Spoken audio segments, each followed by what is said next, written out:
আমি বলবো না রে দুঃখ, আমার দুঃখ সামলায়া রাখিব।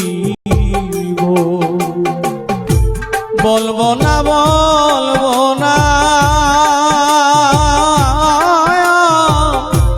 দুঃখ আমি সামলায়া রাখিব। ব্যথার মালা গলে দিয়া সরকার রশিদ বিদায় নিব। মন পোড়ানো ব্যথা, ও ব্যথা কার কাছে এ